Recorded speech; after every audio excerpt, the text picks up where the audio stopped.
This video is brought to you by Surfshark. Safety and security online are critically important, and you can protect yourself online with Surfshark. Get 83% off and 3 months for free through the link in the description below.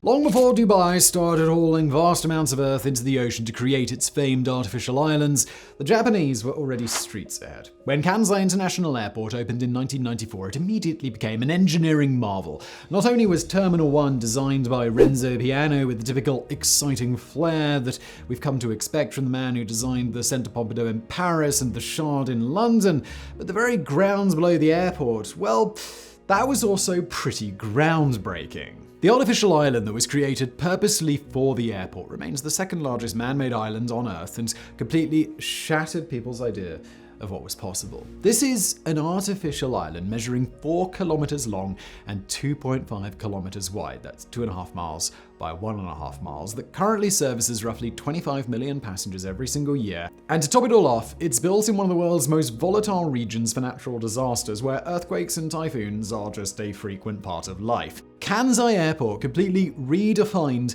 what's possible, and there have been several projects that have followed suit, most notably Hong Kong International Airport, which was built on reclaimed land on the island of Chek Lap Kok. But Kansai Airport has a problem, and quite a problem at that. The weight of the island, and the airport built on top of it, is compressing the seabed silts, meaning that the island is sinking. By 1999, just 5 years after its opening, the island had already sunk by 8.2 meters. That's nearly 27 feet, which is around 25% more than had been expected. With this in mind, the future of the engineering wonder is not exactly clear.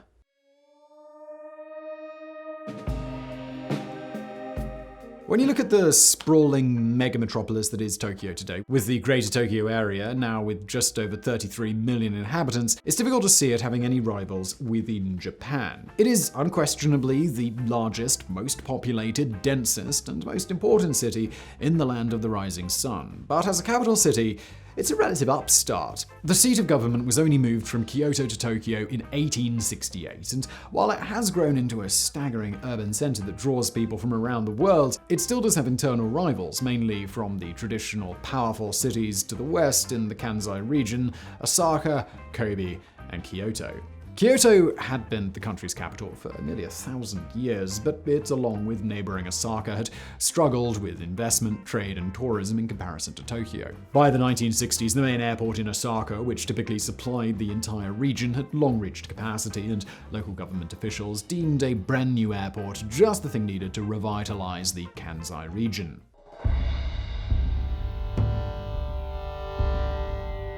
But that was easier said than done. The construction of Tokyo's Narita International Airport had been met with fierce local resistance, which started when those living close to the prospective site found out that they would soon be living next to a massive airport through a segment in the news. You could probably understand why they were a little bit peeved. Despite the government holding eminent domain, which meant they could seize land that was deemed vital to the public, it was rarely used to its full extent, and as the years passed, protests increased dramatically. This culminated in a bitter feud where building work continued, but protesters began constructing large towers right next to where the runways would be.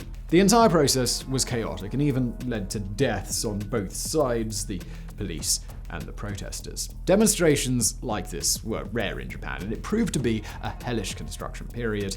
But, well, the airport did finally open in 1978. After watching the bedlam unfold to the east, regional leaders in the Kansai region were eager to avoid the same kind of controversy. The old airport in Osaka could not be extended, and initial plans called for a shiny new airport to be built near Kobe, but this was rejected by the city because they didn't want it to be open 24 hours a day. Instead, planners decided to build the airport on an island in Osaka Bay, with the quite glaring problem that no such island currently existed. An entirely new piece of land would need to be constructed in the water, which sounds like an insanely complex choice, but it would, at the very least, prevent the building site from being inundated with environmental activists like what happened in Tokyo.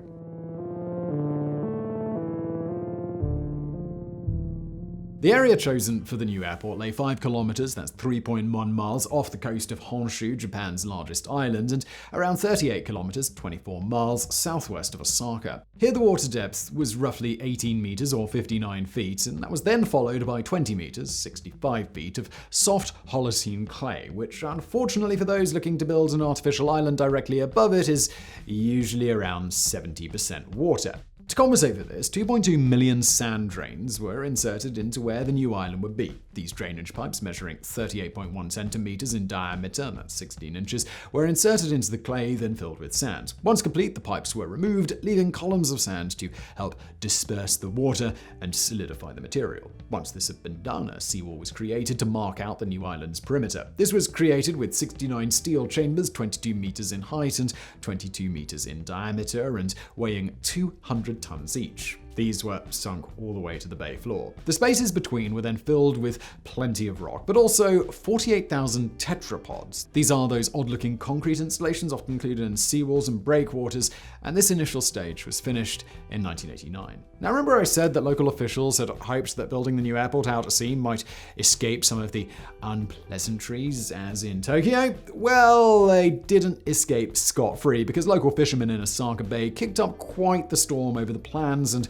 what they saw as an infringement on their fishing. But apparently, they were more than satisfied with the financial compensation that was dangled in front of them, because these protests went away fairly quickly. Then came the mammoth job of actually filling the seawall perimeter that had been erected. For this operation, 3 mountains were effectively leveled that brought in a huge 21 million cubic meters, that's 27 million cubic yards of earth, while the total amount that went in to create the island was an extraordinary 180 million cubic meters, or 240 million cubic yards, which is around 100 times the volume of the Melbourne Cricket Ground, which itself is absolutely massive. As you would imagine, this is a staggering operation that lasted 3 years and included 10,000 workers, 10 million work hours, and 80 ships. But the result was hugely impressive. An island around 10 kilometers square that went down an impressive 30 to 40 meters. That's an island of 3.8 square miles going down 100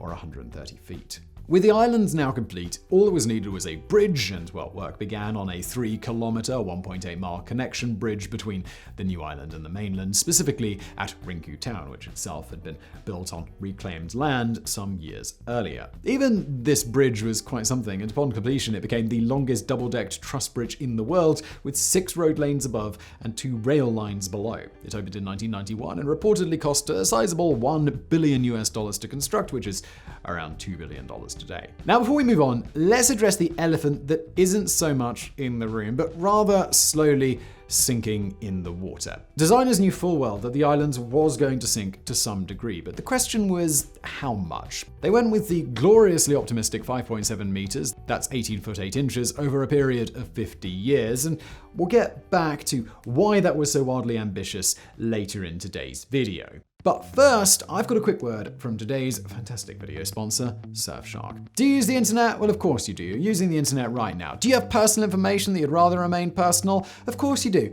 Who doesn't? Well, let me tell you something. The internet's a kind of weird place these days. There are people out there who want to ruin your day. They want to take your details, steal your identity. Surfshark has HackLock, this searches database for your password, which sounds like, ooh, that's not a good thing. But no, they're the good guys. If your details are leaked, they'll let you know and you can change your passwords, keeping everything nice and safe.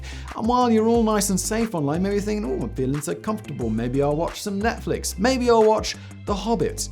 Brilliant. But what's that? It's only available on the streaming service that I have in the UK, but I live in Japan? Well, terrible. That won't do. But Surfshark's going to fix that right up. Boom. Very sneaky. Now you're in the UK through the magic of VPN technology, and you can watch all of The Hobbit you want. And you'll probably want to watch it over and over again because it's a great movie. Whoever wrote this ad copy is messing with me. I hate The Hobbit. And then you're all like, oh, The Hobbit was life-changing. I want to go to New Zealand and see where it was filmed. But the prices are too expensive because the airlines are tracking where you're buying your tickets from, and you can use a VPN to bypass that as well. Open up an incognito, flip on the VPN, and they won't know that you're so desperate to buy those tickets. Yes. Surfshark is also totally unlimited, so if you want to download The Hobbit in raw 8K... Why are we talking so much about The Hobbit? You can, and there are no logs kept. Also, great support and a 30-day money-back guarantee if you don't like it. Right now, you get 83% off and 3 months for free. There's a link below. Or just use the code MEGA. And what a great code that is. MEGA. Let's go back to the airport.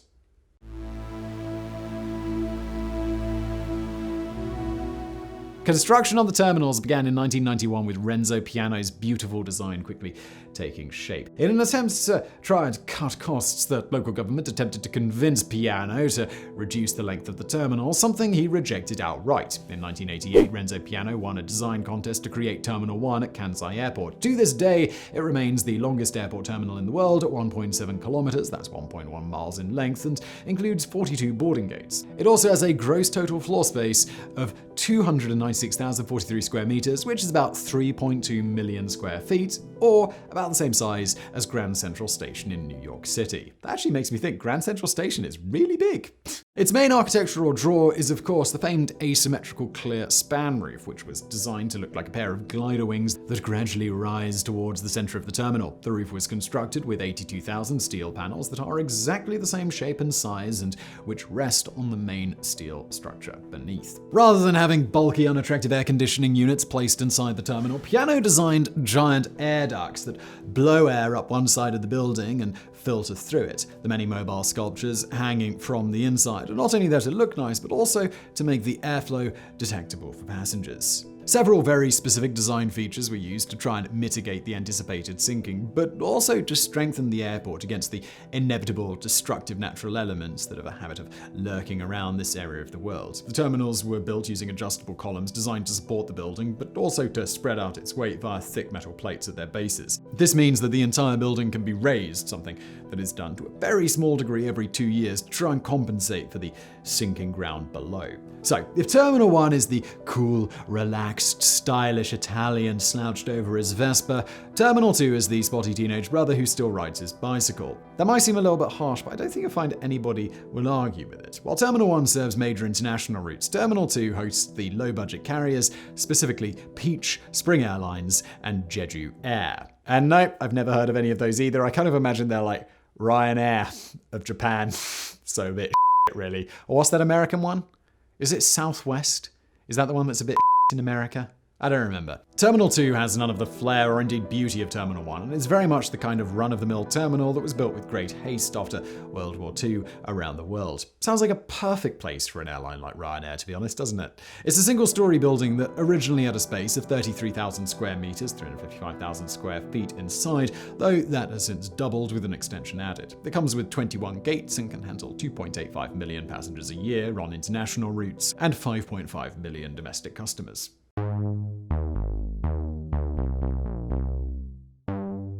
The new airport opened for business on the 4th of September 1994, and while it certainly proved a success in terms of passenger numbers, it has consistently struggled financially, reportedly losing about $560 million in interest every year? Good lord. Its high landing fees, thought to be close to $10,000 for a 747 back in the 1990s, or $18,400 today, was the highest of any airport in the world and kept many airlines away. This, along with excessive terminal rent, which has been hiked to try and offset the huge cost and hefty utility bills, meant that the new airport quickly found itself in the red. However, while money was certainly a factor in the early days, it was quickly replaced by a much larger realization. Sinking feeling, if you will. Yes, that's right, the island was sinking at a much faster pace than first envisioned. Out of all the expensive things that you can imagine going, that feels like, that's gotta be the most expensive, right? It's like the whole thing. By 1990, even before the terminals had been built, the ground beneath the airport had fallen by 8.2 meters, or nearly 27 feet, and those brightly optimistic predictions made years before were starting to look not only foolish, but dangerous. To combat this, another 3.5 meters, or 11.5 feet of earth, was added to build up the seawall even further, costing $150 million, or about $313 million today, while the runways were constructed using asphalt rather than concrete to prevent them from cracking in the event of the ground moving suddenly. But this hasn't stopped the island from sinking, rather just slowed it down. The sink rate fell from 50 centimeters a year in 1994 to 7 centimeters a year in 2008, a rate that Japanese authorities claim is manageable.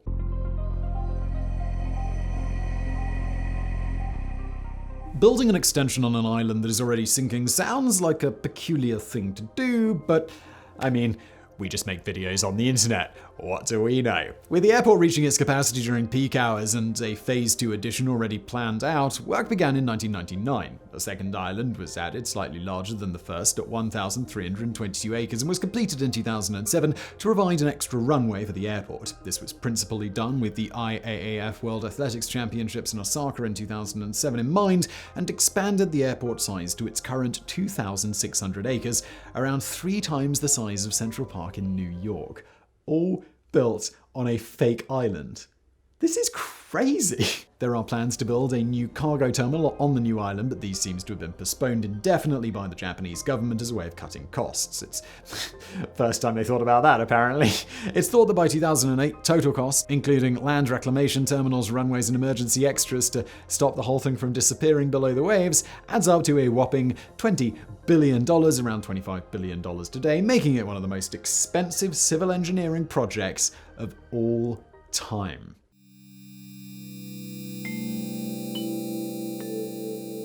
In April 2001, Kansai Airport was one of 10 structures given the Civil Engineering Monument of the Millennium Award by the American Society of Civil Engineers, a thoroughly well-deserved award that really highlights the technical ingenuity that went into its construction. It's also proven to be a rugged piece of engineering, and it came through the Great Hanshin earthquake on the 17th of January 1995, which killed over 6,000 people, completely unscathed, despite the epicenter being just 20 kilometers, that's 12 miles away. Much of this was down to its earthquake engineering and its use of sliding joints throughout the building that allow the entire structure to move ever so slightly. On the 22nd of September 1998, the airport was battered by a typhoon with wind speeds over 209 kilometers an hour, 130 miles per hour, but again, it came out of this remarkably well. However, things didn't quite go so smoothly on the 4th of September 2018 when Typhoon Jebi arrived. The storm caused the seawater to surge, and much of the islands were flooded as a result, with water levels reportedly reaching up to the engines of the planes sitting at the airport. That was just about manageable, but the large tanker slamming into the island's only bridge in rough seas was not. The airport closed, and regular service didn't fully restart until the 1st of October 2018, nearly a month later. But there is, of course, another far larger, lingering shadow. While authorities have managed to slow the sinking, it's still happening, and most experts agree that there's little that can be done in the long term. Nobody's quite sure how long the Kansai Islands and their airport will remain usable. Some say it's got another 100 years. Some argue that by the 2050s it will have become entirely impractical, while others think it could be as early as the next few years. The problem is also that the islands aren't sinking at a level rate, with the areas around the center of Terminal 1 sinking at a faster speed than almost anywhere else. In the last few years, the Japanese government announced plans to raise the seawall even higher, and this is something that might need to become a regular occurrence. After spending $20 billion on it, this isn't an airport that they can just abandon anytime soon. It's entirely possible that a megatyphoon could obliterate the islands, and if that's the case, it may already be on borrowed time. This is a beautifully constructed airport, sitting above 250 square kilometers worth of fill that is gradually inching further and further down into Osaka Bay. For this marvelous piece of human ingenuity, the clock is ticking. But how long that countdown has, nobody quite knows. So I really hope you found that video interesting. If you did, please do hit that thumbs up button below. Don't forget to subscribe. And as always, thank you for watching.